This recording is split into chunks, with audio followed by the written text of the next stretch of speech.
Vamos espalhar o bom perfume de Cristo? A leitura bíblica de hoje está em Lucas, capítulo 23 e versículo 33, a parte que diz: ao lugar chamado Calvário. O Monte do Consolo é o Monte do Calvário. A casa de consolação é construída com a madeira da cruz. O templo de bênçãos celestes é fundado sobre a rocha fendida pela lança que perfurou seu lado. Nenhuma cena da história sagrada jamais alegrará tanto a alma como a tragédia do Calvário. Não é estranho que a hora mais sombria que ocorreu na terra pecaminosa deveria tocar tanto o coração com poder mais suave para consolar do que o júbilo de um anjo? Que os olhos do pranteador deveriam se voltar antes para a cruz do que para o brilho da estrela de Belém? A luz brota no meio-dia, à meia-noite do Gólgota, e cada erva do campo floresce docemente à sombra de uma árvore que um dia foi amaldiçoada.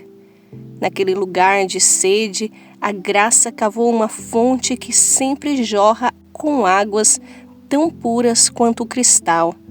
Cada gota é capaz de aliviar as aflições da humanidade. Você, que teve seus momentos de conflito, confessará que não foi no Monte das Oliveiras que sempre encontrou conforto, nem no Monte Sinai, nem no Tabor, mas que o Getsemane, Gabatá e Gólgota têm sido um meio de consolo para você. As ervas amargas do Getsemane têm afastado com frequência os amargores de sua vida. O flagelo de Gabatá, tribuna onde Jesus se assentou quando foi julgado por Pilatos, tem açoitado suas preocupações, e os murmúrios do Calvário nos proporcionam raro e rico consolo. Jamais conheceríamos o amor de Cristo em toda a sua altura e profundidade se ele não tivesse morrido. Nem poderíamos saber da profunda afeição do Pai se ele não tivesse dado seu Filho para morrer.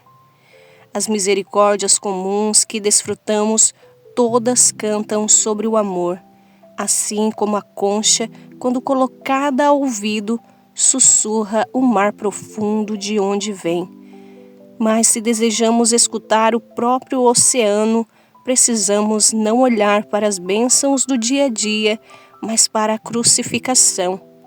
Aquele que quiser conhecer o amor, que se retire para o Calvário e veja o homem de dores morrer. Agora reflita comigo. Se voltarmos ao início de tudo, no Éden, após a queda do homem e da mulher, Deus proporciona a sentença sobre cada um dos envolvidos. Mas ali, junto com o juízo, Ele também anuncia a restauração.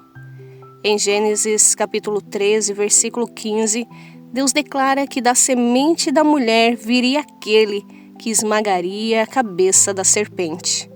Uma clara referência profética a Cristo.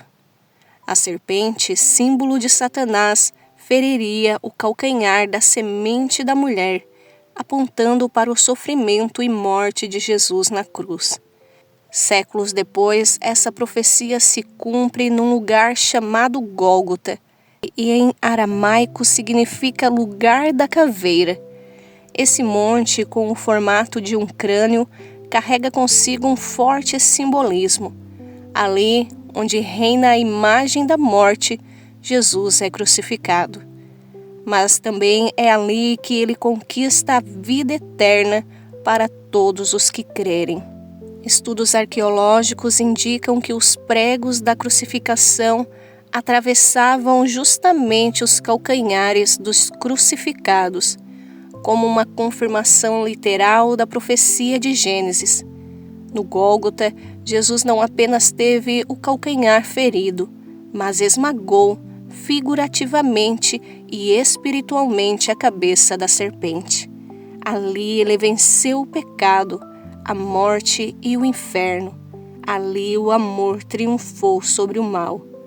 Por um momento, tudo pareceu perdido para os que criam nele, mas ao terceiro dia, o silêncio da morte foi quebrado pelo som glorioso da ressurreição. Jesus se levantou em majestade e poder como Senhor da vida, prometendo voltar para consumar o plano eterno de redenção, decretado desde a fundação do mundo. A condenação de Satanás e seus demônios já está selada. A nossa, porém, ainda depende de uma decisão pessoal. Jesus sempre respeitou o livre-arbítrio de cada um e deixou clara a existência de apenas dois caminhos: o bem ou o mal, a verdade ou a mentira, a luz ou as trevas, vida ou morte, Jesus ou Satanás, céu ou inferno.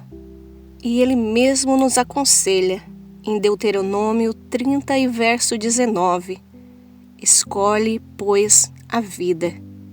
Eu já fiz a minha escolha, escolhi a vida, escolhi Jesus. E você, já fez a sua? Senhor Jesus, obrigada por teu sacrifício no Calvário, onde o teu amor derrotou o poder do pecado e da morte. Que nunca percamos de vista o preço da nossa salvação, nem deixemos de reconhecer o poder da tua ressurreição. Conduz nossos corações a uma decisão firme por ti, afastando-nos do engano e nos levando à luz da vida eterna.